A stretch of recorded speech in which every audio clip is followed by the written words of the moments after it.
My sister always feared that marrying a farmer would ruin me. She could not have been more wrong. Jessica sees only the surface of things: the label on the handbag, the logo on the car, and the zip number on the address. She never learned to look at the soil and recognize the potential beneath. She had no idea that what she referred to as a mud pit was actually a diamond mine. And her worst error, the one that would shatter the flawlessly managed, six-figure bonus world she'd created for herself, was opening a letter that wasn't addressed to her. It's strange how a single piece of paper can carry the weight of 15 years of silent resentment. Right now, one of these papers is sitting on my solid wood kitchen table, the morning sun slanting across it. This is a summary page from our accountant. The majority of it is just numbers and tax jargon, but one figure, marked in red pen by own hand, appears to hum with odd power: $850, $1,000. That does not reflect the farm's total value. That's only last year's adjusted gross revenue. I take a slow drink of my coffee, the ceramic warm in my hands, and gaze out the window at my life. My life. Jessica pitied him, the one she attempted to shame me for. A tiny, knowing smile crosses my lips. The trap is set. All I need to do now is wait. 15 years. It feels like a lifetime. I recall telling her that I was leaving my consultant job in Chicago to marry David. We were at her dazzling, minimalist apartment in Lincoln Park, which featured white couches and a solitary, stunning orchard on a glass table. The air smelled of costly candles and ambition. "What are you doing?" she queried, her flawlessly sculpted brow extending into her hairline. She'd recently been promoted to junior partner at her marketing agency and was exciting the zeal of someone who had just conquered a small country. "I am moving to Wisconsin. I am marrying David," I announced, my voice firmer than I felt. "David, what about the farmer? What about the guy you met at the farmer's market?" Sarah becomes serious. "This is a phase. You don't give up a Northwestern MBA for a guy who plays in the dirt." "He does not play in the dirt, Jessica. He owns and maintains a 300-acre organic farm. It's a complicated business." She gave a short, piercing laugh. "Oh, business? How quaint. What is his annual income?" "100,000. On a good year." "Sarah, I just got the Verizon account. My bonus will be greater than his total company earnings in a year." "You're wasting your life." I attempted to explain. I attempted to tell her about the tranquility I had while there, the intellect and kindness in David's eyes, and the challenge of applying my business talents to something tangible, something that sprouted from the ground. However, it was like attempting to communicate color to someone who could only see in grayscale.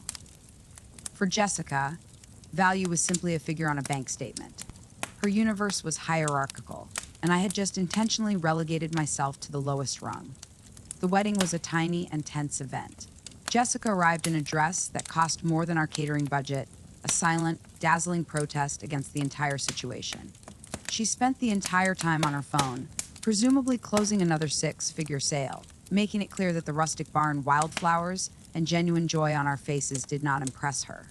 But we were pleased. Truly, deeply joyful. I'm not going to lie, those first few years were difficult. The weather was unpredictable, the margins were thin, and the work was backbreaking. I woke before dawn and slid into bed long after the sun had set, my muscles throbbing in ways I had never imagined possible. But I was developing something. David and I were a team. He understood the land, the crops, and the seasons. I understood markets, logistics, and spreadsheets. I developed a unique software application to regulate crop rotation and soil nutrient levels. I first negotiate arrangements with boutique grocery stores in Chicago and Milwaukee, followed by regional wholesalers. I signed a deal with Whole Foods for our heirloom tomatoes, making us their principal supplier in the Midwest. Our farm, Green Valley Acres, was a modest success story. Articles about us have appeared in sustainable agriculture journals. We were the poster children for the modern organic movement. None of this mattered to Jessica, though. It was not flashy. It did not come with stock options or a corner office. Our lives followed the rhythm of the seasons. We had Leo first, followed by Maya 2 years later. They grew up with dirt under their fingernails and sunlight on their faces. They learned the names of birds and the distinctions between Brandywine and Cherokee purple tomatoes. They knew how satisfying it was to pluck a carrot off the ground, wipe it on their jeans, and eat it. I recall one beautiful summer afternoon a few years back. The sky was a bright, cloudless blue. I was out in the fields with the kids, who were 10 and 8 at the time, laughing as they competed to see who could find the best shaped carrot. I was squatting in the lush, dark ground, the aroma of soil and sun-dried tomato plants filling the air. David was in the distance, a silhouette on our new, cutting-edge tractor, tilling the field we'd recently acquired. I had my tablet propped up on a crate. I was showing Leo how I had altered the arrangement of our packing shed. "See, buddy," I explained, pointing to a color-coded figure. "If we pack the kale, chard, and root veggies on this side, it will exactly match the truck driver's loading manifest. We have timed it. It saves him an average of 15 minutes in loading time. That allows him to make an extra stop throughout his day, which pleases our distributor, who then gives us greater placement in the produce aisle." Leo gazed at the screen, then at the carrot crate, and finally back at the screen. "Are you counting carrots with math?" I chuckled and ruffled his hair. "Exactly. It's the power of scientific carrot counting." David came up in the tractor, the engine groaning to a halt. He swung himself down, his cheeks browned and wrinkled with smile wrinkles. He removed a trace of dirt off my cheek with his thumb, his touch gentle despite his calluses. "Are you turning my mud pit into a mathematical formula again, Ms. Northwestern?" he inquired, his tone full of loving humor.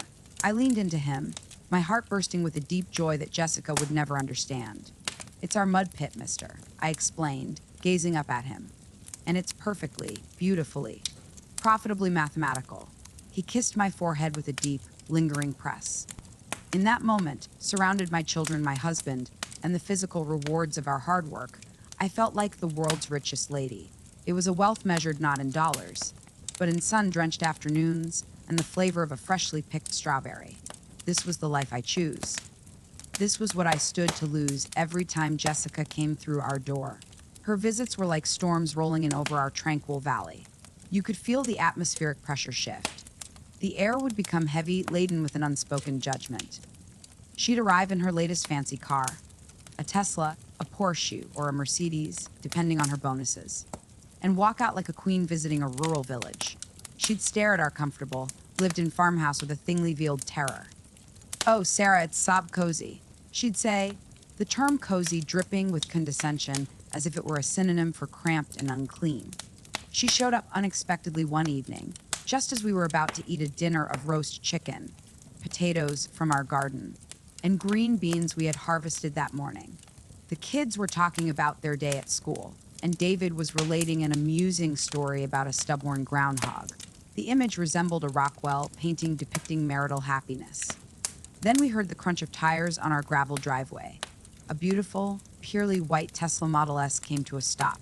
Jessica walked in without knocking and started talking into her Bluetooth earpiece. "No, definitely not Chad. We shift focus to the Generation Z demographic. Rebrand the entire campaign. I don't care how much it costs. I'll call you back." She hung up and scanned the scene. She was dressed in a fitted blazer that likely cost more than our monthly mortgage payment and carried a Louis Vuitton handbag that could have fed a family for a year. "Sorry I'm late," she apologized, despite the fact that no one had invited her. I was about to sign a 6-figure marketing contract with a software firm in the valley. The cell reception out here in the countryside is really horrible. She looked at David, who was wiping his hands on his apron. Her gaze swept over him, taking in his basic work shirt and faded trousers, causing a slight curve to her lip. "David, I see you're still playing with your dirt." It was her customary greeting to him. For 15 years, she'd never addressed him by his name without making a contemptuous remark to his profession. The farmer, the dirt digger, green jeans. I mustered a grin as I placed the tray of chicken on the table. The previously beautiful golden brown complexion now appeared more rustic, simple. "Hello, Jessica. We were about to eat Janus." "Oh, that's sweet," she replied, examining the meal as if she were a health inspector. "Very farm to table," she said, running her manicured finger over the back of a wooden chair. "It's all quite charming. So authentic. Sarah, you have an MBA and the potential to lead a division at Google. You might appear on the cover of Forbes. Instead, you're here to count carrots." It was the same speech on a different day. For years, I assumed she was simply clumsy in her attempts to convey she cared. That beneath the materialistic shell was a sister who was only concerned about me, who wanted the best for me, but had a different definition of what the best was. I would explain slowly and repeatedly. I am happy, Jess, truly. This is exactly what I desire. We are creating something real here. She'd simply shrug, take out her phone, and begin browsing through her emails, fully disconnected. Her worldview was unable to account for my satisfaction. My greatest vulnerability was my persistent, Narvi faith that she would eventually see and understand. She eventually drove a spike through the fracture in my armor. On Thanksgiving, my naive hope ultimately gave way to cold, steely resolution. It was at our parents' house, a big suburban mansion that always felt like a neutral zone. The entire extended family was present. Aunties, uncles, cousins. The home was buzzing with discussion and the aroma of roasting turkey. Jessica, unsurprisingly, was the focus of attention. She conducted court in the living room, sipping costly champagne and telling everyone about her previous business trip to Milan. The view from my suite at the Four Seasons was breathtaking. We snatched their top designer from Gucci, and you won't believe the signing bonus we offered. She said, her voice echoing around the room. I was in the corner, assisting Maya with a puzzle and attempting to tune it out. David was on the terrace with my father, talking about the Green Bay Packers. Jessica sat at the head of the table facing my father for dinner, an honor she assumed with divine right. She discussed her recent promotion to Senior Vice President, Global Marketing. With the year-end bonus, I'm considering purchasing a small condo in Lincoln Park as a pied J tour. For fun, she paused and took a careful sip of wine. Then her sharp, calculating gaze fell on me. Her voice changed to a tone of syrupy, theatrical sympathy. It was a performance with the entire table as her audience. Sarah, darling, she said, and the room fell silent. I understand how difficult things must be for you too. Raising two children on, well, a digger's wage. It must be a constant struggle. I felt a scorching blush rise up my neck. Under the table, David's hand found mine, his hold solid and steady. His jaw was clenched, a muscle quivering, but he kept silent for my sake. We're fine, Jessica, I said, my voice straining. We do fine. You don't have to. She cut me off, raising her hand as if to silence a subordinate. No, don't take pride. We are family. Family helps family. She reached for her excessively costly pocketbook, which sat on an empty chair beside her, as if it were a distinguished visitor. She took out a large, monogrammed wallet. I want to help, she remarked, her voice loud enough for all the aunts and uncles to hear. Think of it as an early Christmas gift. She proceeded to pull out a large stack of $100. She counted them out one by one on the table, the crisp snap of the bills reverberating in the horrified stillness. 10, 20, 30, 40, 50, $5,000. She pushed the stack over the glossy mahogany desk toward me, as if I were a beggar on the street corner. Here, she replied, her smile a hideous mask of false generosity. I get the youngsters some decent toys. Something with batteries, please, rather than the sticks and rocks they discover in the yard. The shame was a physical one. It felt like a hit in the gut, squeezing all the oxygen out of my lungs. My eyes sting from weeping. This wasn't some clumsy attempt to help. It was a power play, a public expression of my pride. In front of my entire family, she had reduced my life, my husband's hard work, and our beautiful, growing business to charity cases worthy of her pocket change. She branded us as failures. I looked around the table. My mother stared at her plate, her lips thin and pallid. My father's face was a thundercloud, yet he didn't say anything. My relatives and uncles moved awkwardly, avoiding my eyes. Nobody defended us. In their silence, they were accomplices.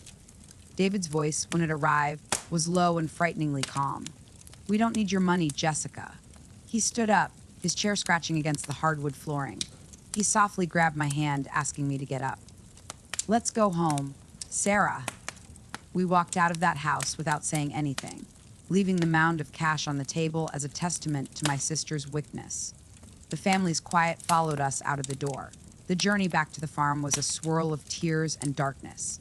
I sobbed, not silently, but with ragged, heavy gasps that cut through my chest. Years of holding my tongue, making excuses for her, and enduring her small cuts and snide remarks had all come crashing down. Why? I cried, the word a searing cut. Why does she despise my life so much? Why can't she just see how pleased we are? I attempted to show her.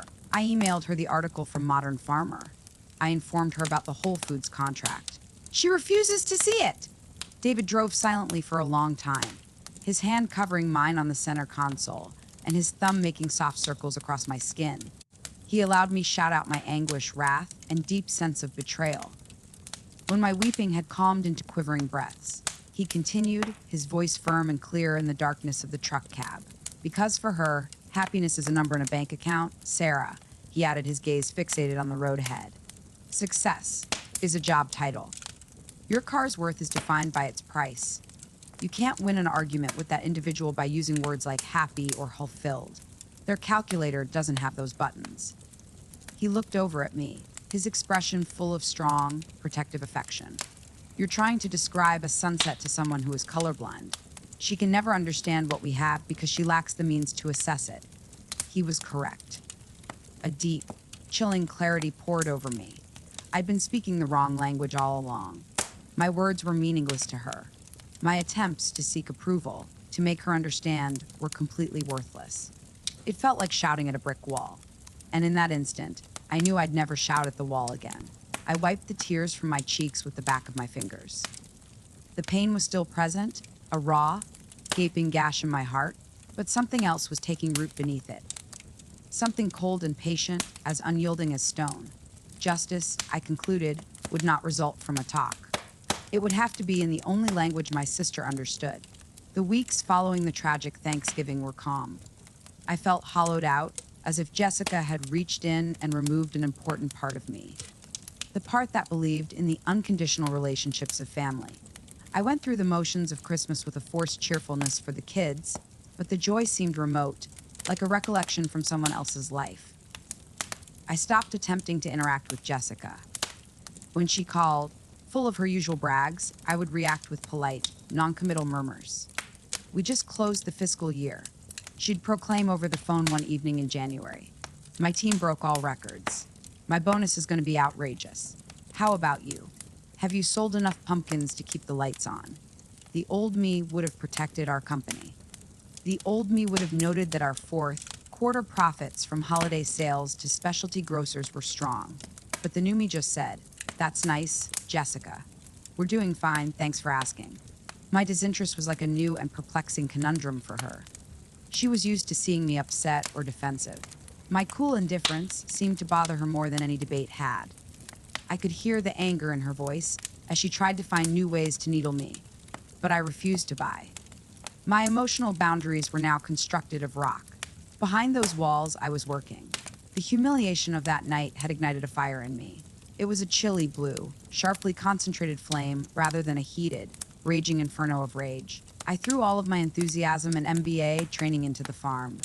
Instead of grieving, I spent my night scheming. I sat in my home office, the glow of the monitor lighting up my face, surrounded by spreadsheets, market assessments, and commodity futures data. David would bring me a cup of tea, kiss the top of my head, and then leave. Without my saying anything, he knew I was putting together our argument. I noticed a trend in the organic marketing. There is an increasing desire for high-end gourmet mushrooms, shiitake, oyster, and lion's mane. In comparison to root veggies, the margins were stratospheric. We had an old, unused barn and 50 acres of woods. I developed a business strategy, obtained a low-interest agricultural loan, and within 6 months, we had a cutting-edge mycology lab and climate-controlled growing facility. Then came the biggest one. Our farm was surrounded by a 200-acre plot of undeveloped land. It was owned by an elderly guy who had left it fallow for decades. I spent a month reviewing geological surveys and water resource data for the county. I learned that the aquifer beneath our home was exceptionally vast and pristine. Water was emerging as the new gold, particularly for agriculture in a changing environment. Furthermore, the property held considerable reserves of high-grade silica sand, which is used in everything from glass to microchips. I approached the owner with a well-structured offer. We would not buy the land outright. Instead, we would lease the mineral and water rights and pay him a percentage of the revenues. It was a complicated transaction, full of tax ramifications and legal language, that my old consulting business would have cost a fortune to do. I did everything myself, sitting at my kitchen table. The old man accepted my offer after being impressed by my thoroughness and fairness. We formed a separate LC to administer the rights, protecting the farm from any liabilities. Green Valley Acres was no longer simply a farm. It was a diverse mix of agricultural and resource-related properties. The numbers on my spreadsheets began to increase at an exponential rate. They were breathtaking, magnificent, abstract figures that portrayed a reality my sister couldn't even fathom. And that's when the plan came together. It was simple, elegant, and based on one of Jessica's most distinguishing character flaws, her voracious, arrogant curiosity about other people's income, which stemmed from her desperate desire to constantly be on top. Every year in early March, we receive a large package from our accountants, Thompson and Associates, a famous business in Chicago. It included our finalized tax filings from the previous year, as well as a detailed summary of our assets, liabilities, profits, and losses. It was the whole, unadulterated numerical truth about our lives. My intention was to accomplish nothing at all. I would simply let the truth to arrive in the mail. I'd let it sit on the counter. And I'd let my sister's deadly curiosity take care of the rest. My most powerful weapon would be the patience I had developed over years of seeing seeds grow into harvests. I almost slipped up once. It was a frigid Saturday in late February. Jessica was in the area for a meeting and decided to drop by unannounced, as she always does. I was at the kitchen table, spread out with the geological surveys and preliminary leasing agreements for the silica sand project.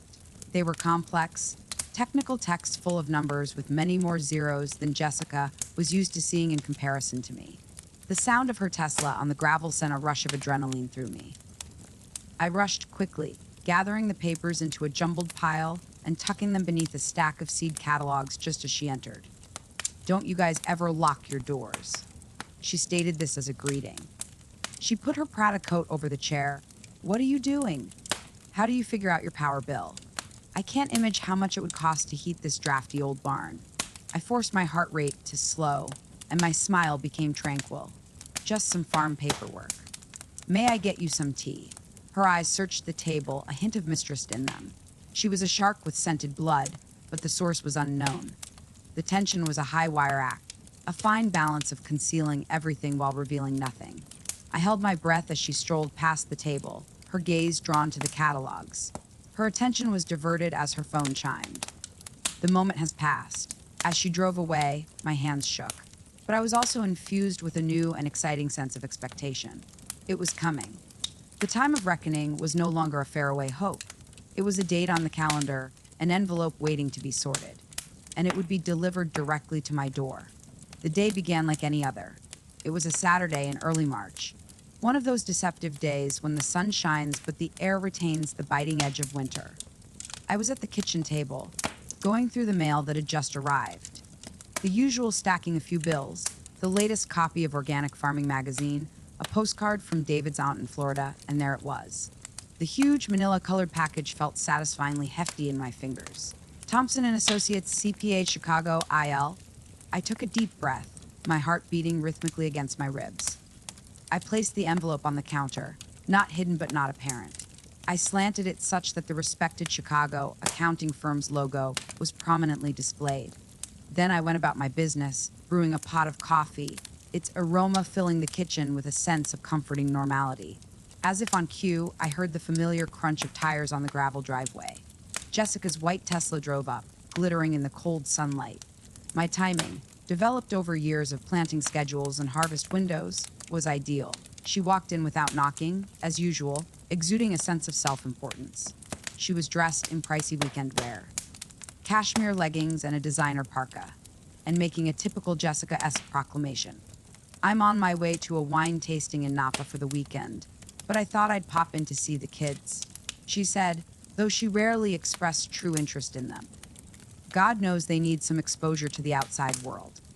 She dropped her Hermes Birkin bag on the table, the bang reverberating slightly in the otherwise silent kitchen. It landed inches from the pile of letters, from my trap. "They're out back, checking on the chickens," I explained, my voice steady and calm. I looked away from her, my attention focused on the coffee machine. "Take a seat. I'll pour you a cup." I watched her from the corner of my eye, as reflected in the stainless steel of the refrigerator door. The predator is observing the prey. She stood at the table, lazily tapping her long, manicured nails against the smooth wood. Then, as I expected, she began to sort through our mail.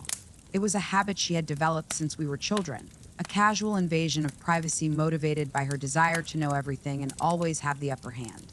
More seed catalogs, honestly, Sarah, she said to herself, skimming through them dismissively. Bill junk. Oh, a credit card statement. I shiver at the thought. I'm guessing this is for fertilizer or overalls, she said with a little arrogant chuckle. Then her hand became still. It rested atop the hefty manila envelope. I saw her reflection as she cocked her head, her gaze focused on the logo. What about Thompson and Associates? I heard her say, her voice full of confusion. That's a large corporation, a Chicago-based company. Why would they be collaborating with a... She did not complete the sentence. The unspoken word, farmer, remained in the air between us, with the extreme arrogance of someone who feels she is only confirming what she already knows. That this must be a bill, a collection letter, or some proof of our financial incompetence. She pushed her finger beneath the flap and tore the envelope open. I maintained my back to her, listening to the paper rip and rustle as she took out the big sheaf of documents. The hush that ensued was profound. It was a live, breathing entity that expanded and swelled to fill the entire kitchen. I gently turned, 2 mugs of coffee in my hands, my face a mask of calm curiosity. The alteration of Jessica's face was the most rewarding thing I had ever seen. It was the slow-motion demolishment of a lifetime of arrogant supremacy. First, the thin, condescending smirk froze, crumbling along the edges. Her eyes widened slightly as she scanned the cover page. The polished assurance started to waver. She licked her lips, an anxious motion I had not seen since we were kids. She flipped to the second page, which had a statement of income. Her brows rose up towards her hairline. Her jaw dropped and her mouth opened slightly. The carefully crafted facade of the powerful, successful vice president collapsed, exposing the raw, astonished astonishment beneath. Her attention was focused on one line, one number. The statistic for adjusted gross income. I knew it by heart. It was a figure that dwarfed her own magnificent salary, and it was just inexplicable in light of how she perceived our lives to be. Her gaze flew across the paper, looking for an explanation, a mistake. They discovered other titles, causes of confusion and shock, capital gains from mineral rights leases. Green Valley Mycology LC's net profit is calculated using gross revenue from organic distribution contracts. The paper in her hand began to shake. Her knuckles were white. The world as she understood it, the nice and tidy hierarchy in which she sat comfortably at the top and I sat somewhere near the bottom, was brutally and irreversibly collapsing. I stepped over and set her coffee mug on the table, the ceramic making a quiet click against the wood. When I spoke, my voice was calm, devoid of triumph, and as icy as the March wind outside. Is there anything fascinating? Jessica. She looked up at me, her eyes wide with terror and dread. It was the expression of someone staring at a ghost. This, she said in a raspy tone. She shook the papers slightly, as if they were a foreign object she didn't recognize. This is a joke, correct? It must be a mistake. These numbers cannot be real. I leaned on the counter and crossed my arms. I did not raise my voice. I did not need to. The numbers on the page screamed for me. That's the value of dirt, Jessica. I added, my words crisp and purposeful. That's the result of 15 years of counting carrots. That's what happens when you apply a Northwestern MBA to soil instead of a PowerPoint presentation. Her face lost its color. Shock gave way to a startling, horrible realization. Then came the fear. Not fear of me, but of her own disastrous misjudgment. Her entire belief system, the foundation of her identity, had been shattered by one tax return. You always said I threw my degree away. I murmured, my gaze fixed. You were wrong. I did not toss it away. I invested it. I invested it in land, water, my family, and myself. I planted it in the most fertile soil I could locate. I paused for a bit before administering the final, silent blow. I looked straight into her shattered eyes. You claimed you just believe in statistics, Jessica. So, there they are. Tell me, are they large enough for you? Jessica sat there, transfixed, holding the tax documents loosely in her quivering hands. She glanced over the pages, but I don't believe she saw the numbers anymore. I believe she was seeing 15 years of her own smugness, arrogance, and deliberate blindness exposed in black and white. Finally, the papers dropped from her fingers and landed on the floor, settling like fallen leaves at the base of the table. She stared at her Hermes bag on the table, then through the window to her glistening Tesla. For the first time, I watched her regard them as just objects, rather than symbols of her accomplishment. Expensive, hollow objects. Their power, which she had wielded over me for so long, had disappeared into thin air.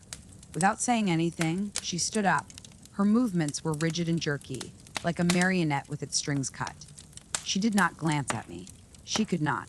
She lurched towards the door, a woman entirely hollowed out, her arrogance and self-assurance gone, leaving nothing behind. Her life's psychic architecture had been condemned and demolished in 5 minutes. I saw her get into her car and drive away, not at her normal aggressive speed, but slowly and hazardly, as if she had forgotten where she was going. The screen door creaked shut, and the silence she left behind was unusual. It was clean, peaceful. David entered the kitchen from the hallway. He had been watching from the doorway the entire time, allowing me to finish what I had started. He walked up behind me, placed his arms around my waist, and rested his chin on my shoulder. We stood there together, watching the dust settle on the driveway. "Are you all right?" he inquired quietly, his voice a gentle rumble on my back. I exhaled a long, leisurely breath that felt like it had been held for a decade and a half. I leaned my head back against his chest. I paused, looking for the appropriate word. Light, but also sad. This was true. There was no exhilarating flush of victory or jubilant jubilation. The win was quiet and sad. David, I never wanted to destroy her. I only wanted her to stop. The vengeance wasn't sweet. It was just required. It was the only way to puncture a wound that had been festering for years. It provided a sort of peaceful, bitter tranquility. I'd recovered the story of my life.